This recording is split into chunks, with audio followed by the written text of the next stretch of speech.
alladzi ahyana ba'dama amatana wa ilaihin nusyur.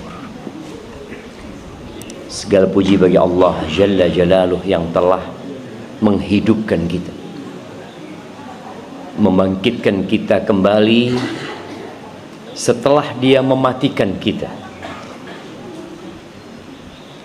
Hari ini kita akan bicara tentang kematian, yang pada hakikatnya kita itu dekat dengan kematian, dan tiap hari merasakan ruh itu pergi, tapi tubuh kita masih hidup.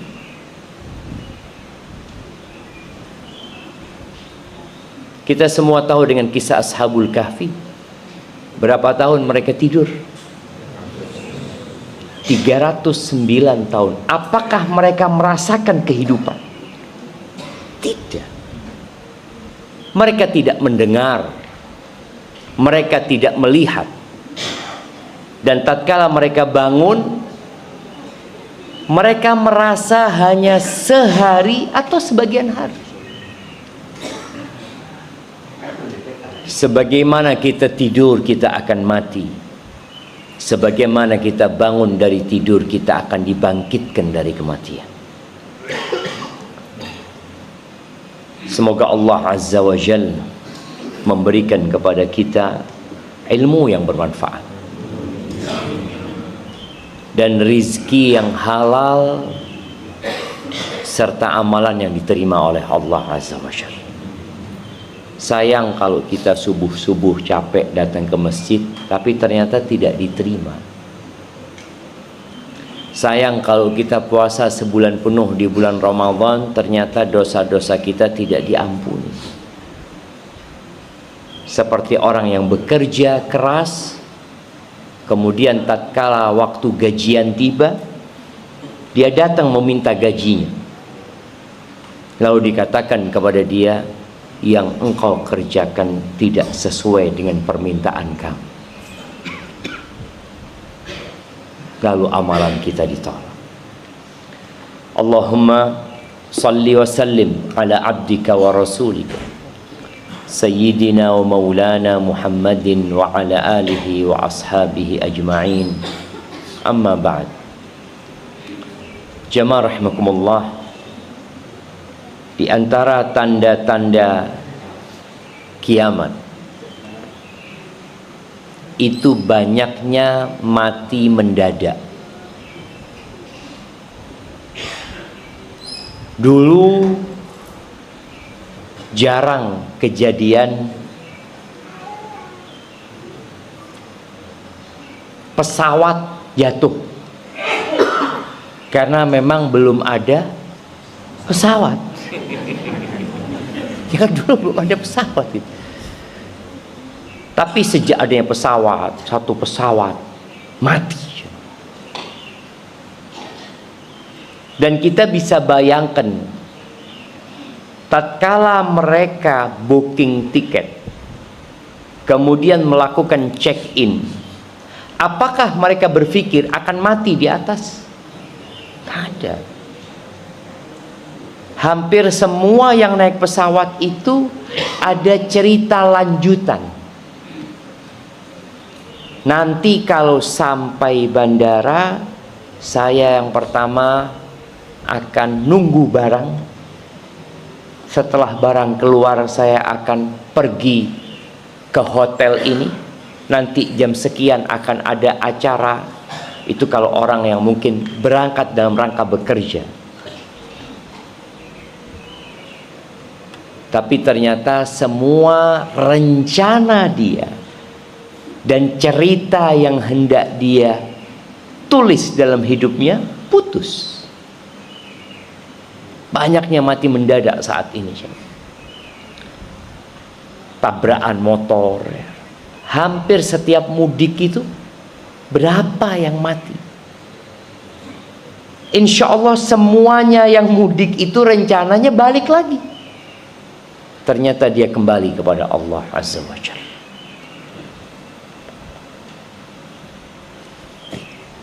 Mana hadiahnya? Kok jauh-jauh hadiah? Ana mau kasih hadiah. Ini buat ibu-ibu, oh, bapak-bapak. Oh, bapak-bapak.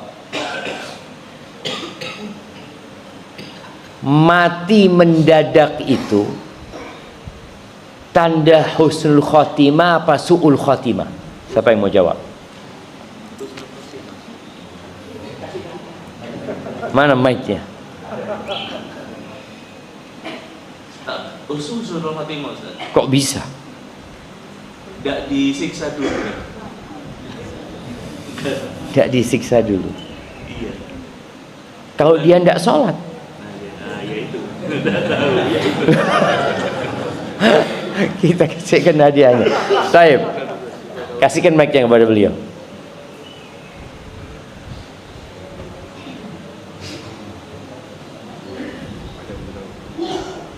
Bukan Ustaz,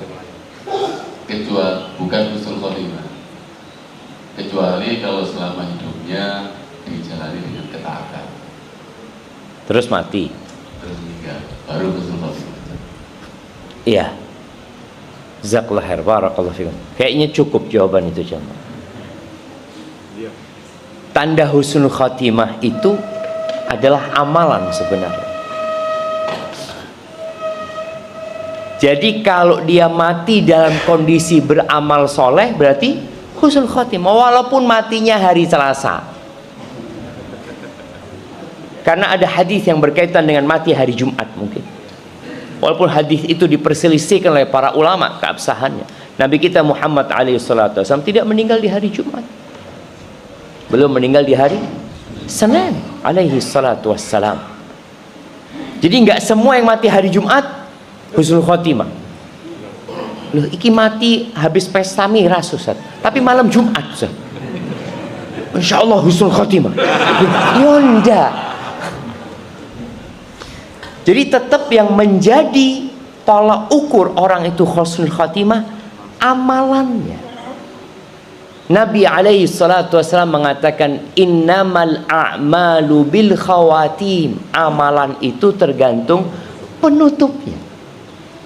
Kalau orang ini orang yang tidak benar, tapi subhanallah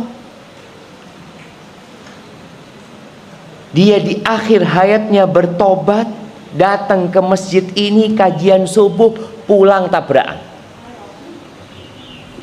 Insyaallah husnul khotimah. Apa enggak? Karena sudah tobat. Sudah tobat dia.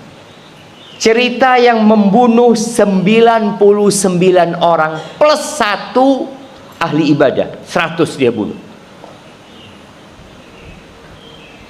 Dia punya rencana untuk bertobat.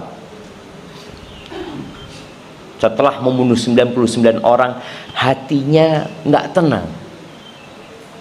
Dia tahu yang dia lakukan selama ini tidak benar. Maka kemudian dia bertanya kepada orang yang ahli ibadah. Dulu kita biasanya menyebut orang yang rajin ke masjid apa? Kalau ada anak muda, Masya Allah alim nih. Itu penyebutan yang salah kaprah sebenarnya.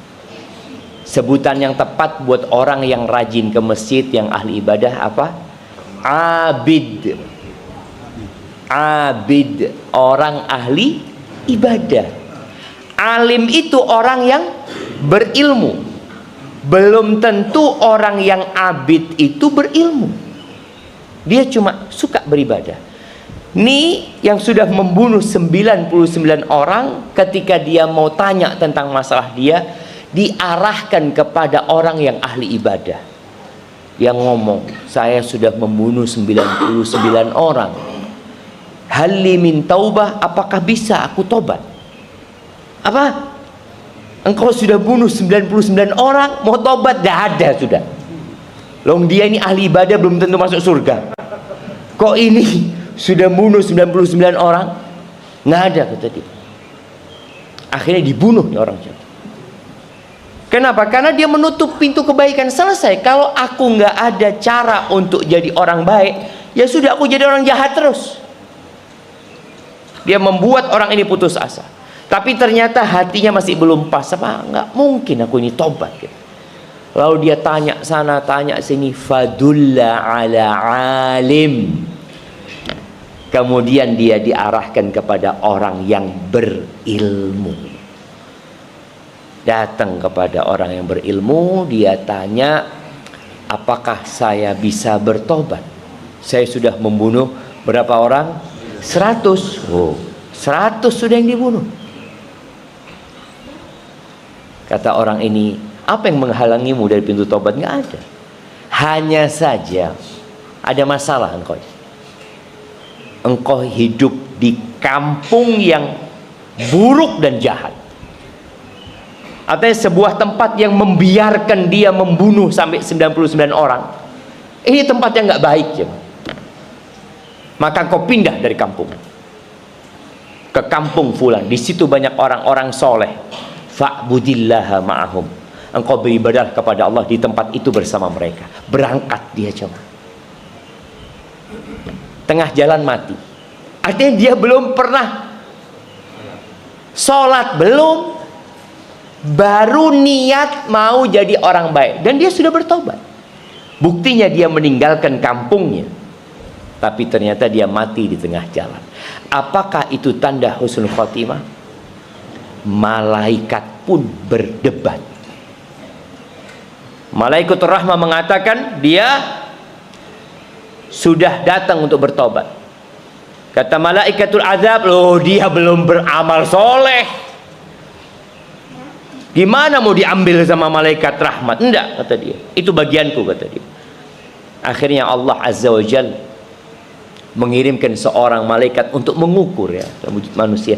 Kemana dia lebih dekat? Ternyata Allah lebih dekatkan dia ke kampung kebaikan. Maka mati mendadak itu, kata Nabi SAW, rahatun lil mu'min, tempat istirahat buat orang beriman. Artinya dia sudah beramal soleh. Tadi disebutkan nggak sakit-sakit, nggak ngerepotin orang. Kemudian dia meninggal dunia. Tapi itu jadi azab buat orang fasik, orang fajir, orang yang belum mempersiapkan diri. Kan kebanyakan anak-anak yang nggak bener atau orang-orang yang belum soleh punya niat tobat nggak dia? Punya. Insya Allah Zat, nanti kalau waktunya. Saya lihat ada fulan itu dulu preman Ustaz, ya Allah mati husnul khotimah Ustaz. Saya mau seperti fulan. Loh antum belum tentu mati husnul khotimah gitu loh. Kapan insya Allah umur 60 ya. Kan umurnya umatnya Nabi SAW itu antara 60 sampai 70 dan sedikit yang melewati itu. Maka jamaah rahimakumullah, kita perlu memikirkan yang namanya kematian. Karena itu sebuah keniscayaan. Resiko yang pasti dialami. Ketika orang bisnis, biasanya dia melakukan analisa resiko. Apa istilahnya orang-orang bisnis? Iya, analisa resiko. Analisis manajemen resiko. Mitigasi resiko. Iya, dia lihat apa kemungkinannya ini itu. Oh, kemungkinannya kalau piara, oh ini mau Idul Adha. Apa kira-kira bisnis yang sedang dipikirkan beberapa teman? Jualan kambing. Kita piara kambing dulu, piara sapi, kata dia. Apa resikonya? Mati. Dia selalu memikirkan resiko hewan ternaknya, nggak pernah memikirkan resikonya dia. Ya apa kalau nanti sebelum Idul Adha saya yang mati? Artinya dia nggak akan sempat potong korban. Dia tidak akan sempat menikmati hasil korban. Itu tidak pernah ada dalam mitigasi resiko. Memikirkan orang yang sedang berbisnis ini nggak ada. Yang dipikirkan ini kira-kira laku apa tidak laku. Kira-kira keuntungannya berapa persen. Kalau yang bertani resikonya ya mungkin tikus. Macam-macam coba. Tapi resiko kematian hampir tidak pernah ada. Oh sekarang mulai dipikirkan Ustaz. Di jalan-jalan kita melihat orang melakukan persiapan kematian. Apa? Asuransi. Iya, mulai Ustaz sudah mikir. Harus asuransikan jiwamu. Lu terus kayak mati ya apa? Apakah ada jaminan saya tidak disiksa di kuburan? Kalau saya ikut asuransi itu, apakah ada jaminan nanti dia bantu kita jawab mungkar nakir? Antum kalau asuransi di sini, insya Allah kita cover. Pertanyaan mungkar nakir kita jawab. Tahu. Resiko kematian yang dipikirkan itu untuk kehidupan di dunia. Jadi yang dipikirkan bagaimana kamu mati, anak-anakmu nanti masih tetap sekolah. Apalagi resiko asuransi kematian itu dapat apa jemaah? Dapat apa? Antum kalau mati siapa yang ikut asuransi di sini? Bismillah. Yang pernah lah anak-anak omol. Bismillah. Baik, anak kepingin tahu terus yang anak nggak tahu.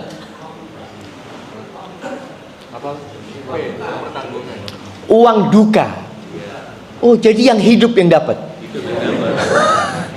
Berarti dia tidak memikirkan kematian, yang dipikirkan yang hidup. Bagaimana saya mati, yang hidup dapat uang.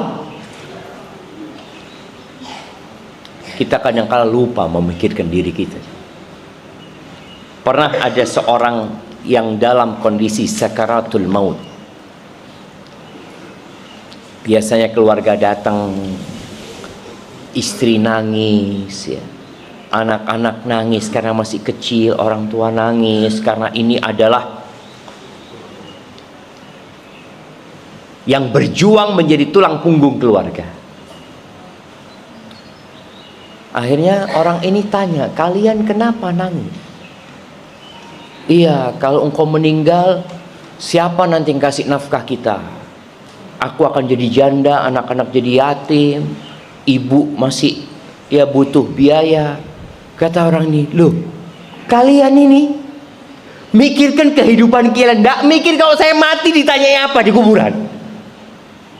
Saya akan dibawa ke tempat yang sempit, diinjak-injak di sana. Yang dipikirkan kehidupan mereka. Dan kebanyakan kita melakukan itu.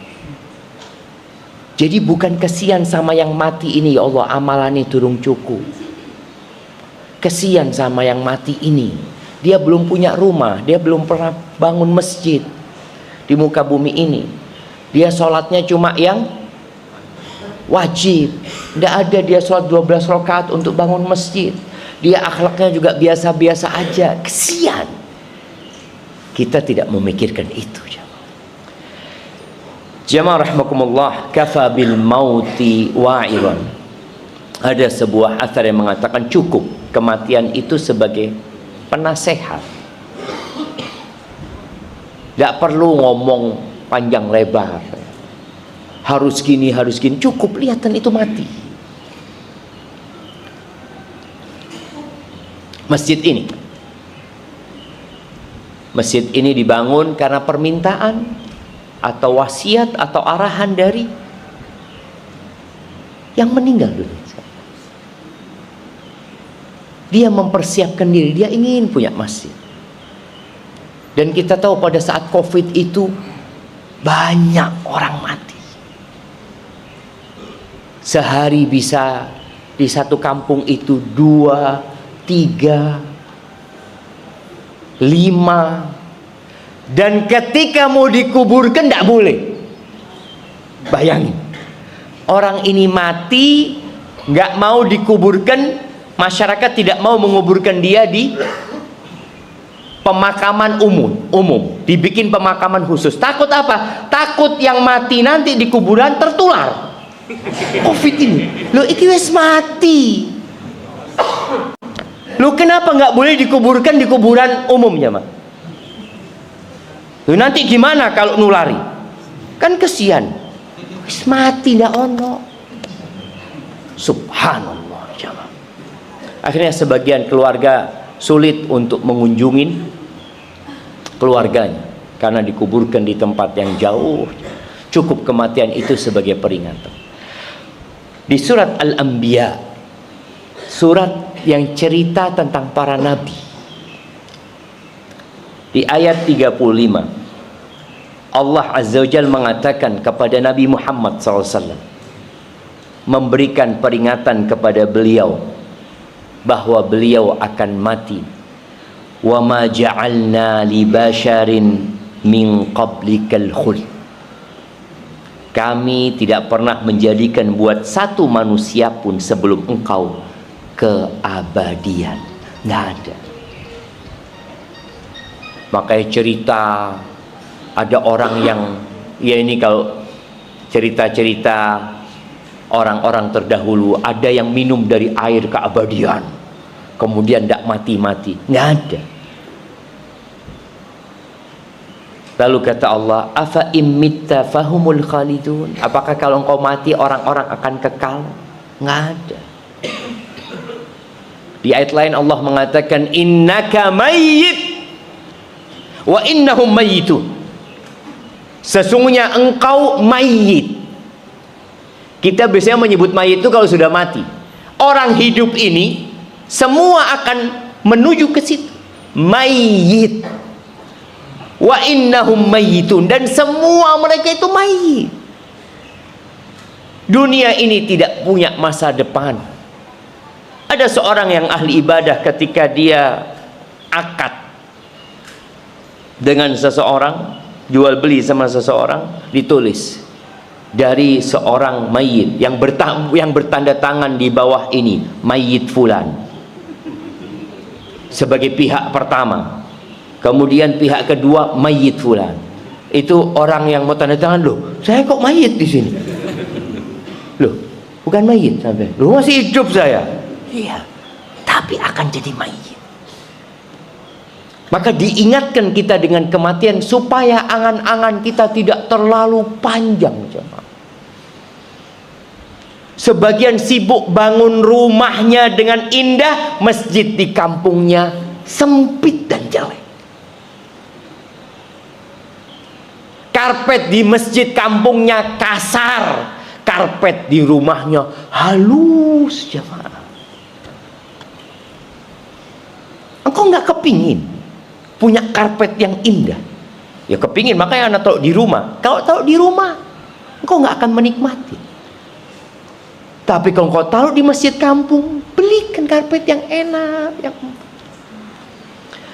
Lalu Allah mengatakan di surat Al-Anbiya ayat 35, kullu nafsin dha'iqatul maut. Semua yang bernyawa akan merasakan kematian. Wa nabluukum bisyarri wal khairi fitnah. Bagaimana dengan kehidupan ini? Pembagian rizki dalam kehidupan ini bukan berdasarkan amalan. Sebagian kadangkala ketika dapat hadiah atau ketika makan bersama, dia dapat ikan yang besar umpamanya di depannya dia, lalu dia menoleh kepada kawan-kawannya, rizki anak soleh.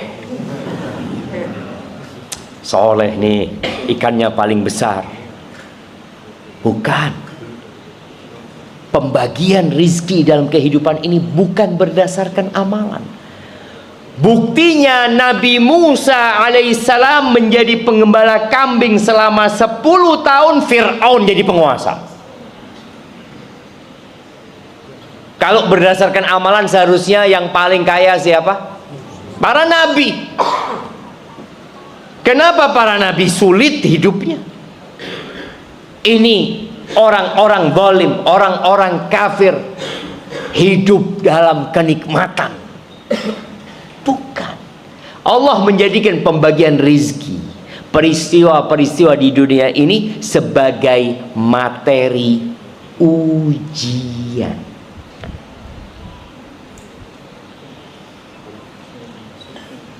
Sebagian orang kalau dapat musibah apa katanya? Ujian, Ustaz. Kalau dapat motor baru, alhamdulillah. anak soleh. Itu ujian, sama. Dua-duanya ujian. Maka Allah katakan wa nabluukum bisyarri wal khair. Allah mulai dengan keburukan. Dan kami memberikan ujian kepada kalian yang materinya keburukan wal khairi, dan kebaikan. Dua-duanya fitnah. Dua-duanya fitnah. Rasul sallallahu alaihi wasallam pernah selesai sholat subuh di Masjid Nabawi. Kemudian beliau hendak beranjak. Tahu-tahu banyak sahabat yang stor muka, yang menghalangi Nabi sallallahu alaihi wasallam. Lalu Nabi mengatakan kepada mereka, "Oh, kalian dengar sesuatu ya?" "Iya ya Rasulullah." Mereka dengar apa? Bahwa ada harta yang baru datang dari Bahrain ke kota Madinah, yang biasanya Nabi SAW akan membagikan. Lalu Nabi SAW berpidato, mengatakan kepada para sahabatnya, "Wallahi mal faqra akhsha alaikum." Kata Nabi SAW, demi Allah, aku tidak takut kefakiran terhadap kalian.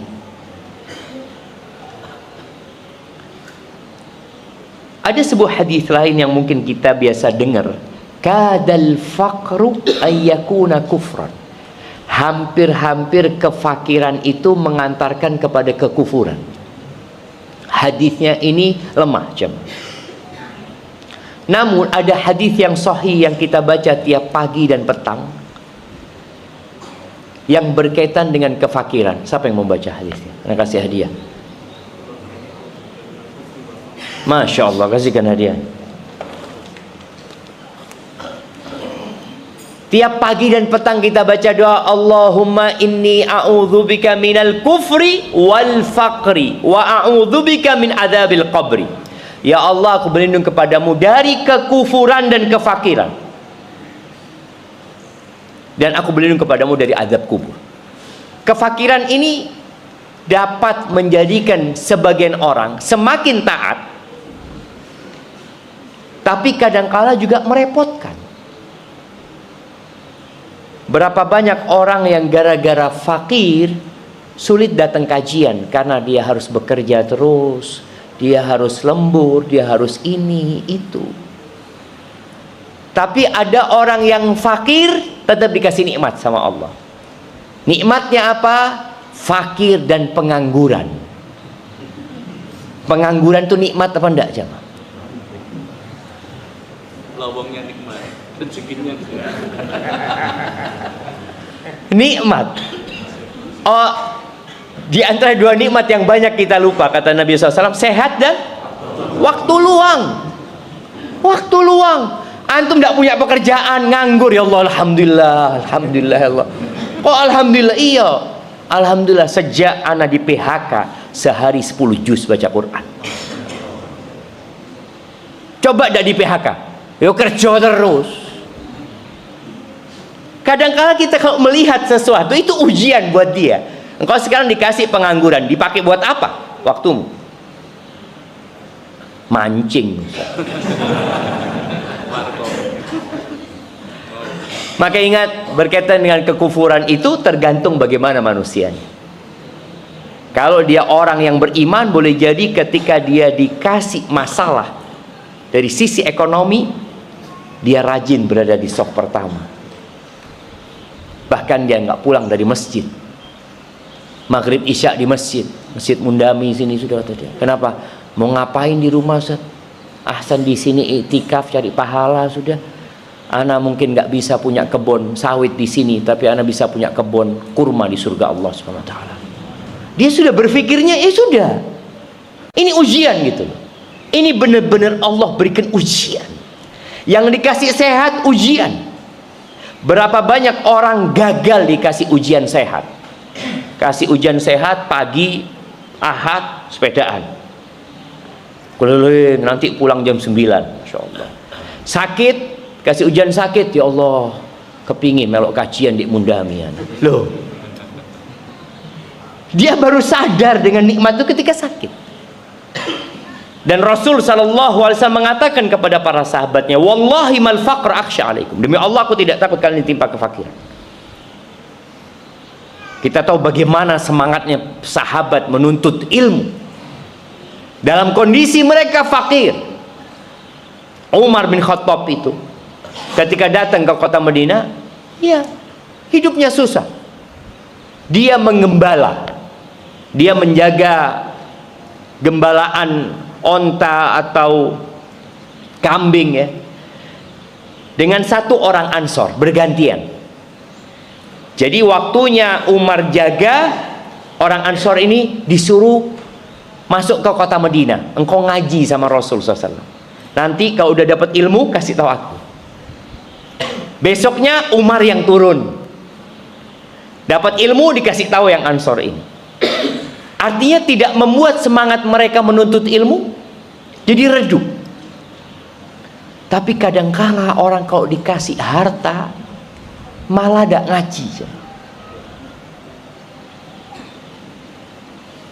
Dahulu ana berpikir, dan kayaknya salah, ya, enak jadi orang kaya itu. Kenapa? Kita bisa terus ikut kajian ba'dal maghrib, ya, ba'da subuh ngaji. Kenapa? Selesai.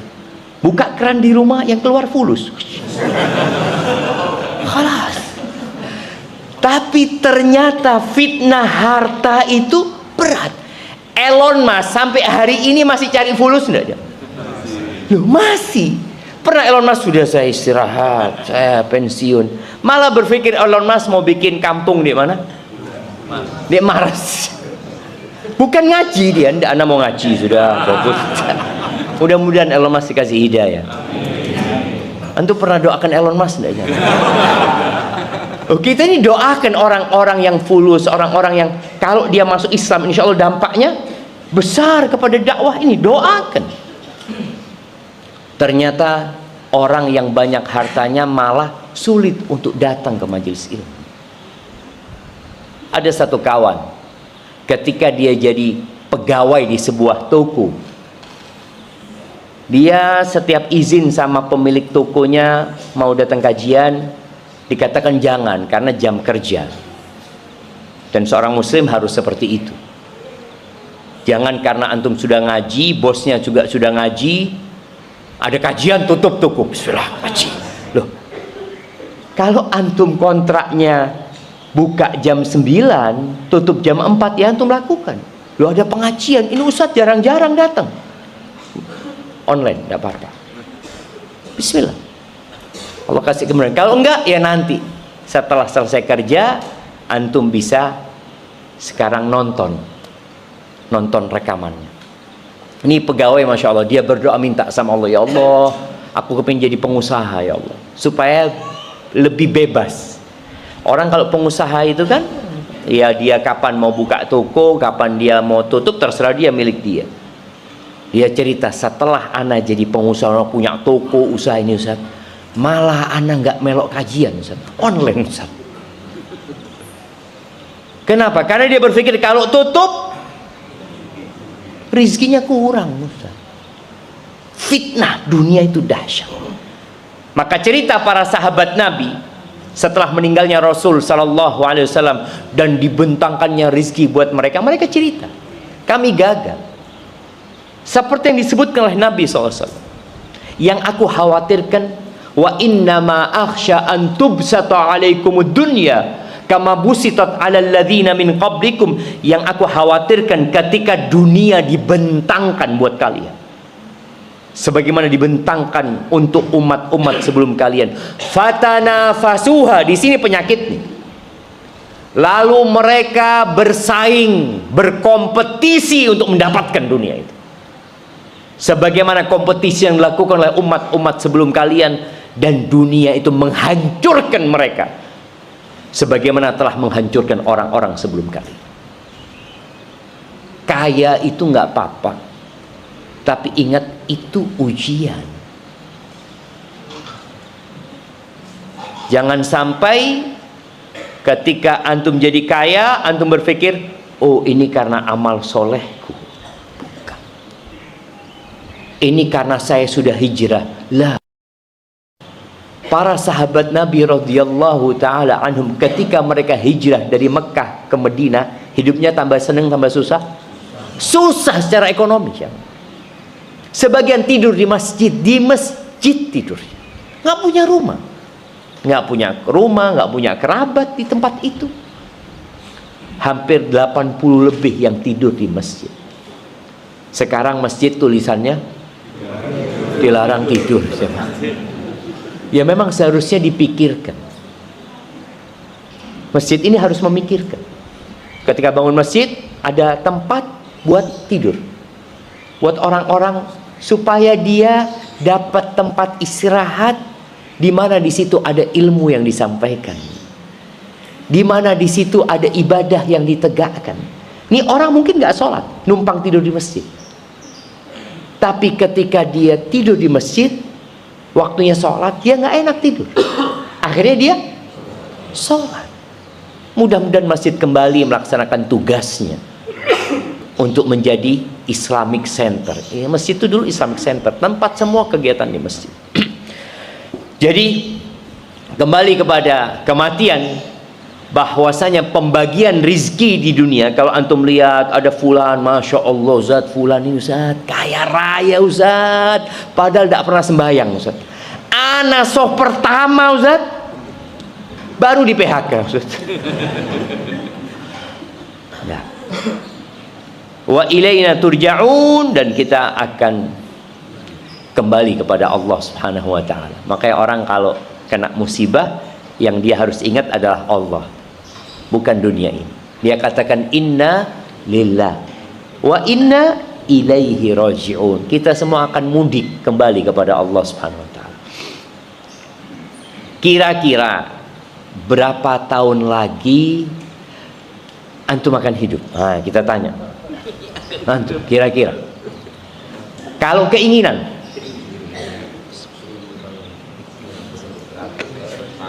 siapa yang ngomong 1000 tahun? Tidak ada orang ngomong 1000 tahun. Wes, 80 wis tuwe-tuwe, 90. Kira-kira berapa tahun? Kalau antum dikasih kesempatan milih ya, fadhol.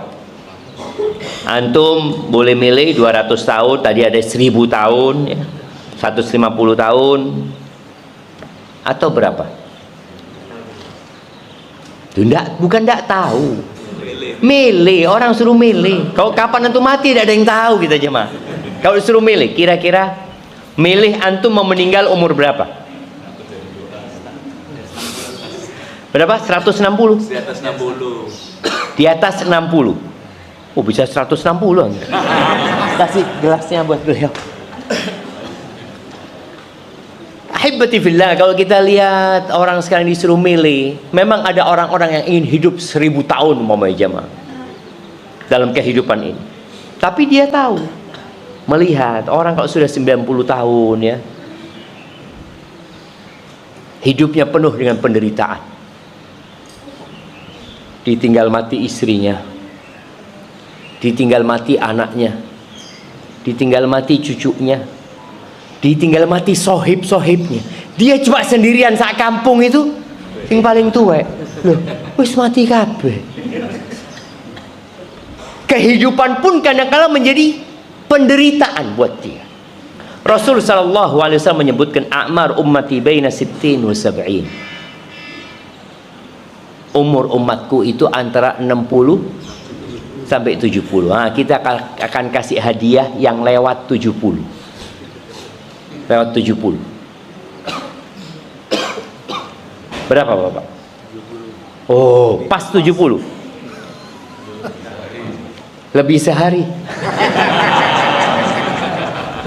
Satu. Ada lagi? Berapa? Oh, 71. Kasih hadiahnya. Berapa? Oh, 72. Oh, no, ternyata jemaah. Kasih lagi yang 72. Masya Allah. Yang di atas ada 80. 80, 40 tambah 40. Ya, kalau ada ibu-ibu nanti dikasih hadiah.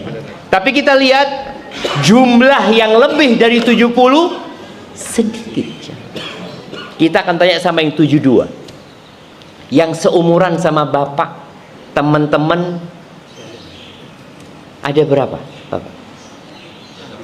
Habis. Tinggal 15. Dari berapa? Dari 40. Oh, tinggal 15. Lumayan banyak juga bapak. Subhanallah ya. Jadi kita nggak tahu kapan kematian itu tiba. Yang perlu kita lakukan adalah mempersiapkan diri.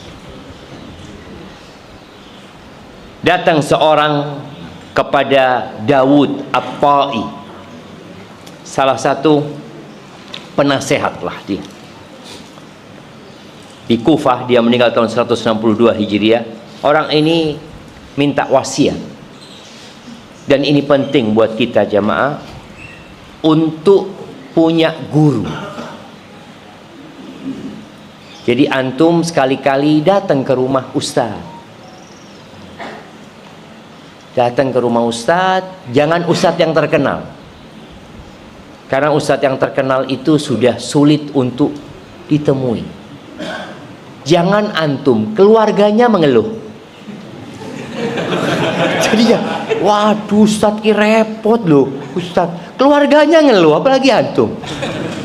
Maka datanglah kepada ustaz di pondok, di pesantren, mungkin yang dia mangku masjid. Datang. Untuk apa? Untuk minta wasiat. Datang ustaz, nasihatono ana ustaz. Ana ini sudah umur sekian, ana ini kondisinya seperti ini. Jelaskan, ceritakan dulu supaya wasiatnya sesuai dengan kondisi kita. Ini orang datang kepada Dawud At-Ta'i minta wasiat. Apa kata Dawud At-Ta'i? Askarul maut yantadiruna. Pasukan kematian sedang menunggu. Gimana jawab? Kalau antum di masjid dikatakan ada pasukan yang dikirim sama Pak Prabowo yang akan menghabisi kalian semua, apa yang kita lakukan? Apa yang akan kita lakukan? Asyhadu an la ilaha illallah. Berserah diri. Ana bertemu dengan beberapa dokter anestesi. Dia cerita, kita Ustaz, kalau pasien ini mau dibius Ustaz, kita akan bimbing dia. Ayo baca Al-Fatihah. Kemudian disuruh baca asyhadu an la ilaha illallah, asyhadu anna Muhammad Rasulullah. Kemudian sambil dibius suruh baca bismillah. Jadi memang diantarkan karena tahu berapa banyak pasien yang dibius tidak pernah bangun. Tidak bangun lagi. Dan sejatinya itu akan terjadi sama kita semua. Maka wasiat yang mengatakan pasukan kematian itu menunggumu, memang nunggu kita jemaah. Berapa banyak sahib kita yang ngopi sama kita di pagi hari dan tahu-tahu ada WA yang mengatakan fulan meninggal dunia. Syawal, ana mau tanya, ada nggak yang mati tanggal 1 Syawal? Nggak ngurus mati ku mbek Idul Fitri. Malaikat maut ente nono lah iki sik opore durung mari apa daono. Dan ada yang disolatkan dengan solat Id. Sudah. Ini mumpung orang sholat, jenazah dibawa, sudah sholat. Oh tidak mau. Di Masjidil Haram, siapa yang kemarin iktikaf sampai Idul Fitri? Sholat Id di Masjidil Haram? Tidak ada. Tahun lalu. Ada sholat jenazah enggak? Enggak dengar antum? Sholat subuh ada jenazah enggak? Enggak mikir jemaah. Jadi nggak ada malaikat maut itu yang seakan nih sih. Ini belum nyampe Surabaya. Biar ketemu keluarganya nanti baru dicabutnya. Tidak ada. Semua ajal yang sudah ditetapkan itu. nggak bisa dimajukan, nggak bisa dimundurkan. Ada orang mengatakan, ya Allah sudah kuat urip ya Allah, kesel ya Allah, wis mati. Ternyata sampai tua tidak mati-mati. Artinya dia capek, dia lelah. Ada sebagian orang yang capek dengan urusan dunia biasanya, sakit-sakitan, tidak mati-mati. Anaknya yang ngurus orang tuanya mati di sian. Karena kematian tidak ada hubungannya dengan sakit. Tidak ada. Ada satu kawan kita divonis sama dokter kanker usus. Biasanya kanker usus ini ya dipotong ususnya, nanti paling lama berapa hidupnya? Ya kayaknya 5 tahun mati, berapa tahun. Ini temennya datang ngomong, karena orang ini ketika divonis seperti itu, semangat hidupnya langsung drop jamaah. Saibnya datang, ndak ono hubungani penyakit bek mati ku, ndak ono. Fulan bal-balan mati. Iya. Jangan dipikir kalau sakit berarti ini kayaknya sudah mau. Ndak, bal-balan di tengah lapangan bola. Ada orang yang di atas pentas nyanyi, manggung, dicokot ulo, mati di atas pentasnya, Mak. Antum pernah lihat ya? Ada biduan yang dicokot ulo. Nah, di atas panggung, padahal dia belum terima honornya, belum terima, mati di siang. Karena memang benar-benar kematian ini rahasia Allah Azza wa Jalla. Yang harus dilakukan adalah mempersiapkan diri. Ahibati billah, Rasulullah sallallahu alaihi wasallam dalam hadis riwayatkan oleh Al-Bara bin Azib radhiyallahu anhu, suatu hari para sahabat sedang bersama Nabi Muhammad SAW. Ada beberapa orang. Idh absara jamaah. Lalu Nabi melihat ada orang sedang kumpul. Nabi melihat kepada mereka, lalu bertanya, ala majtama'a haula. Mereka kumpul ngapain di sana? Orang biasanya kalau kumpul bareng-bareng mungkin lagi makan bersama ya. Maka Nabi bertanya sosok, qila ala qabrin yahfirunahu. Mereka sedang kumpul untuk menggali kuburan. Sekali-kali antum ikut gali kuburan. Sekali-kali. Kalau enggak, ikut melihat orang gali kuburan. Lihat ya, berapa meter? Kalau kita bangun rumah, kita selalu ngukur. Beli tanah 10 kali 20. Rumahnya insya Allah ya 100 meter kali 2, karena 2 lantai Bapak. Dia ngukur hal itu. Dan kita akan datang melihat bangunan. Oh ini kurang ini. Ini kurang ini. Coba antum melihat orang gali kuburan, iki kurang apa iki? Itu yang gali ngelihat, gak ono kurangi Pak. Anjir koyo ngene. Dah. Ya sudah kayak gitu, standarnya kayak gitu. Nggak bisa tadi situ dipasangi AC. Gak ono. Ketika Nabi alaihi salatu wassalam dikasih tahu mereka sedang kumpul menggali kuburan, fafazi'an nabiyyu sallallahu alaihi wasallam wa qama min baini yaday ashabihi musri'an. Nabi SAW langsung berdiri, berangkat cepat-cepat meninggalkan sahabat yang lainnya, hatta intaha ilal qabr, sampai beliau berada di kuburan. Ketika sampai di depan kuburan itu, fajatha alaihi, beliau bersimpuh di kuburan itu. Ini bukan sedang ngubur ya, sedang gali masih. Qala al-Bara, periwayat hadis ini langsung berada di hadapan Nabi di sisi yang lainnya, sallallahu alaihi wasallam, ingin melihat Nabi ngapain bersimpuh di situ. berlutut di situ. Fastaqbaltuhu min baini yadayhi li anzura ma yasna. Qala fabaka. Ternyata Nabi nangis. Nabi nggak ngomong apa-apa. Nabi berlutut dalam kondisi menangis. Ballathara min dumu'i. Tanah yang di hadapan itu basah dengan air mata Nabi SAW. Bukan menangis yang hanya berkaca-kaca, yang mungkin tetesan air matanya hanya 2-3 tetes. Lah, sampai basah tanah yang di hadapan Nabi SAW.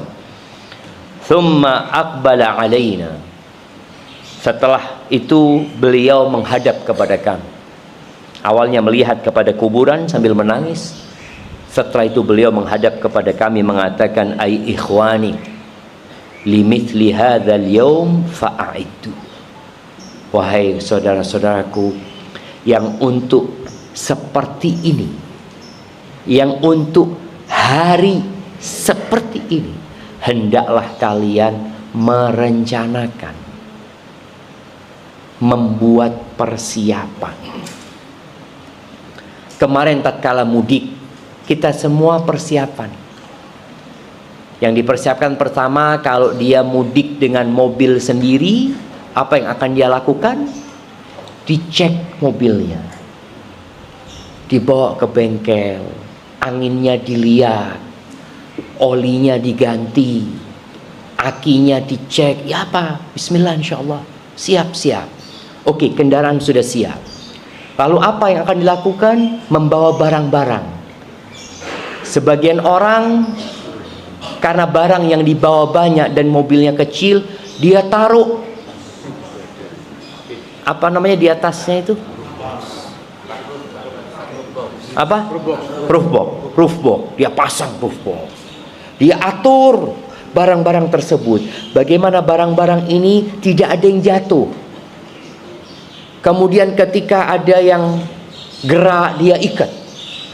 Lalu tatkala ada tempat yang kosong, mana-mana ada barang lain yang bisa dimasukkan, dimasukkan semua.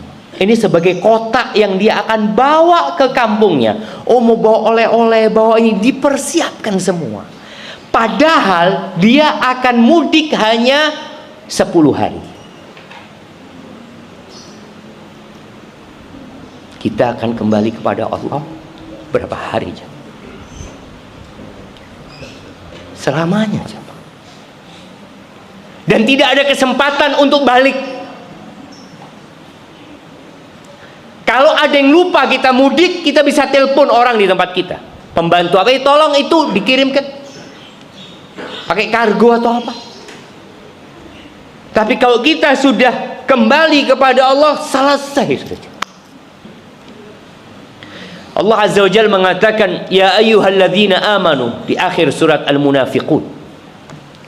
Ya ayyuhalladzina amanu, la tulhikum amwalukum wala auladukum an dzikrillah.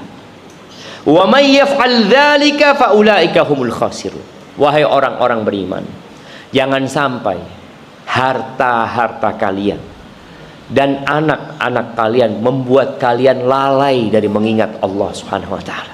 Tempat kita kembali membuat kita lalai dari melaksanakan sholat. Tempat kita bermunajat kepada Allah Subhanahu wa taala. Wa may yaf'al dzalika, barang siapa yang melakukan itu, ada dia lalai, dia sibuk dengan dunia dan anak-anaknya, dengan pekerjaannya, maka dia termasuk orang-orang yang merugi. Rugi di dunia, rugi di akhirat. Rugi di dunia ini orang tidak akan mendapatkan kegembiraan dan kesenangan, apalagi kebahagiaan. Oh, mungkin dia senang sesaat, tapi dia tidak akan bahagia. Dia akan dibuat seperti orang yang meminum air laut dengan dunia. Kerja lagi, terus dia bekerja, dia kumpulkan itu harta. Untuk siapa? Anak-anak. Untuk diri. Kemudian Allah katakan, wa anfiqu. Kalian ingat sama Allah ketika mengumpulkan harta, jangan sampai dengan cara yang haram. Jangan sampai membuat lupa dari sholat dan ibadah yang lainnya. Lalu Allah berpesan, wa anfiqu mimma razaqnakum. Dan infakkan, ini bicara persiapan untuk kematian. Infakkan dari apa yang kami rizkikan. Jadi kalau kita membaca Al-Quran, kita akan sering mendapatkan perintah untuk berinfak dari harta. Tapi seringkali Allah sebutkan, kalian infakkan dari apa yang kami rizkikan. Artinya kalau kalian dapat rizki bukan dari kami, nggak usah diinfakkan. Kita itu kadang-kala bakhil ya. Karena merasa bekerja capek, lelah. Coba kalau antum dikasih uang, anak kemarin Ramadan dapat uang banyak, alhamdulillah. Tahu-tahu di rekening 200 juta. Tapi ada pesannya, Ustaz, zakat tolong dibagikan. Kira-kira apakah anak akan berat mengeluarkan? Tidak ada jemaah. Transfer 10 juta, Masya Allah. Transfer sana 15 juta, 25 juta. Karena itu duit anak. Jadi perasaan tidak memiliki itu yang membuat kita akan mudah berbagi. Makanya Allah ingatkan, dari apa yang kami rizkikan, itu uang dari kami, kata Allah. Itu harta dari kami. Nafkahkan. Jadi kita nggak berat. Tapi kalau antum merasa, lu anak Ustaz memeras keringat, berat antum. Eman-eman, ya Allah. Kenapa disuruh berinfak? Min qabli ayyatiya ahadakumul maut. Sebelum datang kematian kepada salah seorang kalian. Fayaqula Rabbi. Lalu ketika dia sakaratul maut, datang kematian, dia mengatakan, laula akhartani ila ajalin qarib fa as-saddaqa wa akum minas salihin. Ya Allah, kalau engkau tunda umurku ya Allah sedikit saja, aku ingin sedekah.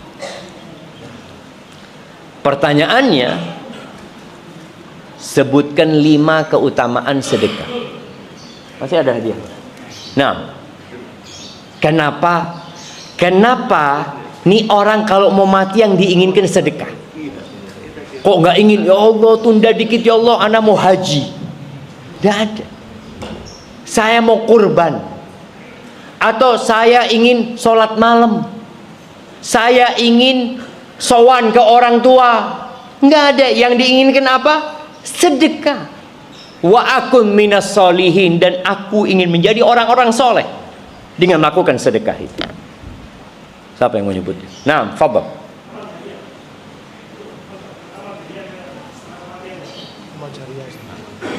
Belum tentu sedekah amal jariyah. Boleh jadi sedekah kasihkan ke fakir miskin, tidak jadi amal jariyah.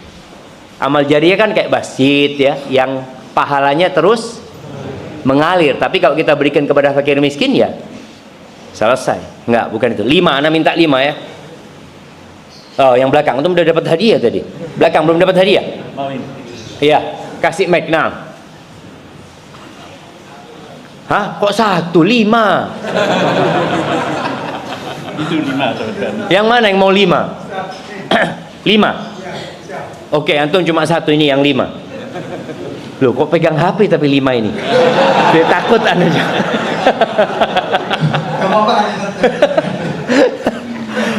Siap, tafadhol. Pertama, untuk diri sendiri, hati menjadi tenang dengan sedekah itu. Kemudian bisa tolak bala. Tolak bala. Ya. Kemudian rezeki terus mengalir karena sedekah. Rezeki terus mengalir. Ya. Terus 3, 4.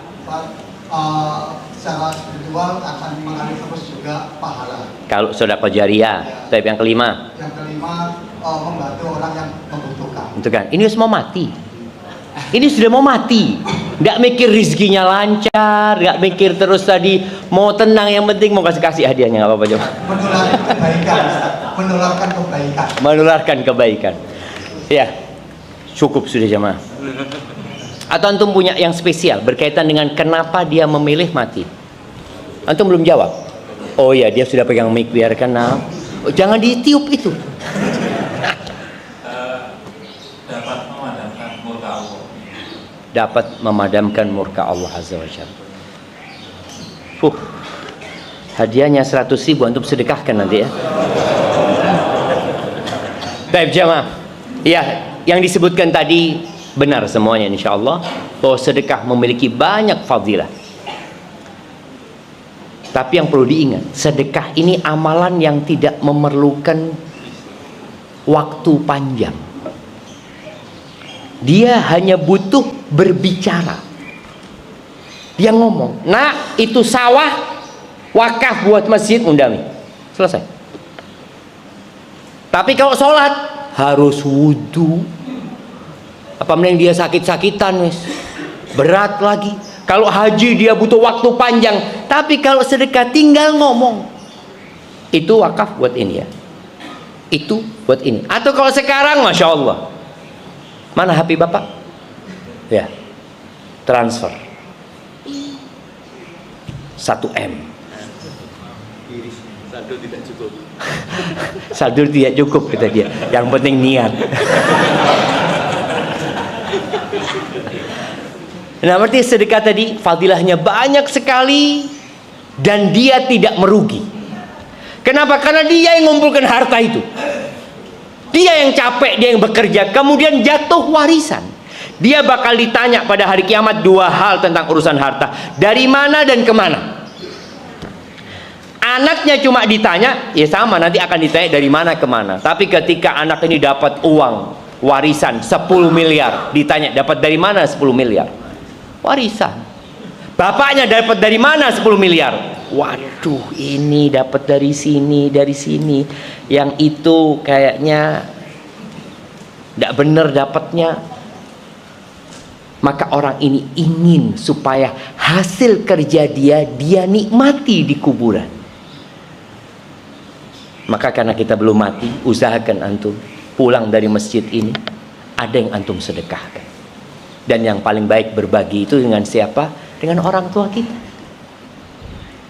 Antum bisa beli makanan online buat orang tua, kirimkan ya.